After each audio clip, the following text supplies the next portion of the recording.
Welcome once again to Commander by Danon. Today's video is brought to us by Patreon supporter Sean. Huge thanks to Sean and the rest of my Patreon supporters. Sean reached out asking for something weird this month. Specifically, I was asked to build something janky. So I asked myself, what would Saffron Olive do? I decided to take a crack at doing a $100 upgrade of the new Jeskai pre-constructed deck, Divine Convocation. But before we get started, I'd like to quickly ask you to like and subscribe. It really does help the channel, and it's free. With that out of the way, let's get into the video. Divine Convocation is a Jeskai deck focused on the Convoke mechanic. If a spell has the keyword Convoke, you may tap creatures you control to help pay for the cost of the spell. In the case of colored pips, the color of the creature must match those pips. Additionally, since we're using a spell to tap the creatures, Summoning Sickness does not apply. Now, there are two commanders in the pre-constructed deck, the face commander and a backup one. In all honesty, you can run this deck with either one of them in the command zone, but I wanted to go over both. The face commander is Kasla, the Broken Halo. She's a 6-mana, 5/4 legendary angel ally with Flying, Vigilance, Haste, and Convoke. Additionally, whenever we cast another spell that has Convoke, we scry 2 and then draw a card. Saint Traft and Rem Carlos is a 3-mana, 3/4 legendary spirit human. Whenever they become tapped, we create a different token creature depending on how many times Saint Traft and Rem Carlos have been tapped. We create a 1/1 red human token if it's the first time, a 1/1 blue spirit token with Flying if it's the second time, and a 4/4 white angel token with Flying if it's the third time. Additionally, whenever we cast a spell that has Convoke, we untap Saint Traft and Rem Carlos. Now, I prefer Saint Traft and Rem Carlos in the command zone because I like how they're basically an army in the can. However, if you find that your deck needs to draw more cards and has no problem creating tons of creatures, you should absolutely run Kasla, the Broken Halo, in the command zone instead. Okay, so this is an upgrade list. I wanted to keep most of the original deck and limit my spending to $100.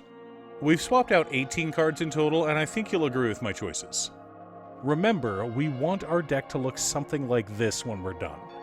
50 mana sources, usually split between 37 lands and 13 pieces of ramp, 10 pieces of card advantage, 8 to 10 pieces of spot removal, 2 to 3 board wipes, 2 pieces of graveyard hate, and 1 sudden I win card.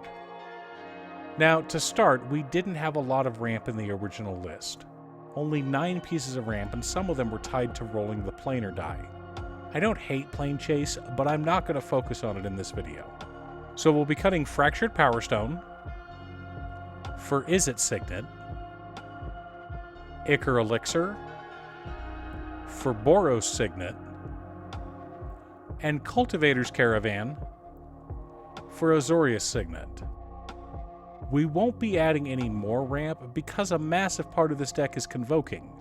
In other words, every single token we create is both a win con that we can beat our opponents to death with, and a mana dork. That being said, we're pushing for a bit of a Spellslinger deck here, so we'll be cutting Flight of the Equinox for Anointed Procession, easily the most expensive single inclusion in our deck. Angel of Salvation gets replaced with Thousand Year Storm. Spirited Companion is cute, but I'd rather it be the new City on Fire, which will help us close out games that much faster. Tetsuko Umezawa is also cute, but unnecessary, so he gets traded out for Intruder Alarm. I'm not a fan of the Populate mechanic, especially since most of our tokens are 1/1s, so I'm cutting Nesting Dovehawk and replacing it with Plarg, Dean of Chaos. I know that Plarg doesn't make much sense, but when you look at his other side, Augusta, Dean of Order, you'll see why I wanted it in the deck. Seraph of the Masses seems like a good card, but not on an empty board state, so I replaced her with Negate. Ephemeral Shield seems silly in a go-wide deck, so I replaced it with Clever Concealment. Ren's Resolve is okay, but I always worry about exiling 2 lands whenever I cast a spell like that, so I replaced it with Dovin's Veto. Wear Tear is a fine magic card, but I felt we were good to go on the interaction department, so I replaced it with Transcendent Message.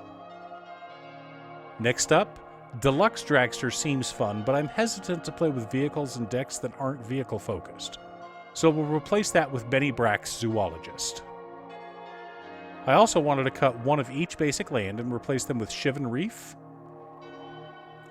Battlefield Forge, and a copy of Sorcerer class, which I think fits our deck perfectly.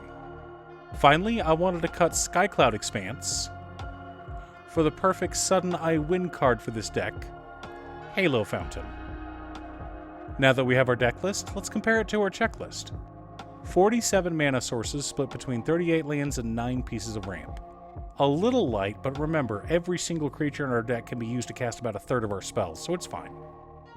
10 pieces of card advantage, 12 pieces of interaction, 2 board wipes, 2 pieces of graveyard hate, and 1 Sudden I Win card in Halo Fountain. The biggest drawback to trying to win with Halo Fountain is having 15 tapped creatures all at the same time. But that shouldn't be a problem for this deck. We've got plenty of spells we can use to cast it, and worst case scenario, we use Halo Fountain to make tokens. And this deck wants lots of tokens. Are you picking up one of the precons for March of the Machines? Which one interests you the most? Leave a comment below. Thanks for tuning in. Once again, a huge shout out to my editor Cute Stuff. I couldn't make these videos without her. If you'd like to hire her to edit your own videos, there's a link to her Fiverr page below. If you're looking for ways to support the channel directly, you can head on over to patreon.com/Danon. One of the tiers is specifically set up for Commander. For only $25, I will build you a custom Commander deck based around your specifications, and even do a deck video on it. I also wanted to give a quick shout out to all of my patrons: Waffles, Jiraiya, Muffins, Marcus, Phoenix of Ice, Squishy, Brett, Roxy, Brian, Josh, Sean, OT, Richard, Pob Zombie, and Mark. You guys are awesome. I post new Commander deck videos often, so be sure to subscribe and ring the bell to be notified of new videos. Also, if you're a fan of anime and manga like I am, feel free to check out my other channel, Musings by Danon. Again, thanks for watching, and I'll see you all again next time on Commander by Danon.